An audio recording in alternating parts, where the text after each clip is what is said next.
হাই friend, good morning. আৰু আজি মই শ্বিলঙৰ পৰা ডাউকি যাই আছোঁ। আৰু ডাউকি যোৱা ৰাস্তাত লেণ্ডশ্লাইড হৈছে। এতিয়া ট্ৰেফিকত ফাঁচি আছোঁ। আৰু ইয়াৰ পৰা মেক্সিমাম 3 ঘণ্টা লাগিব ডাউকি। এইটো ডাউকি যোৱা ৰাস্তা হয়, বহুত সৰু ৰাস্তা হয়। আৰু ৰাস্তাটোৰ পৰা ইয়াতে তলত ভিউটো চাই লওক এবাৰ।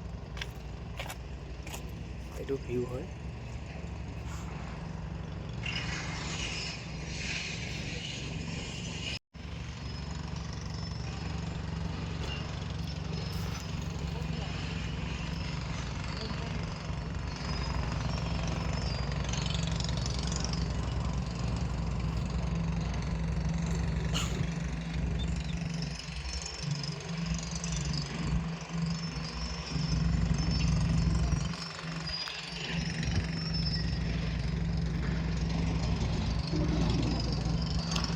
কিমান গাড়ী ট্ৰেফিকত ফাঁচি আছে।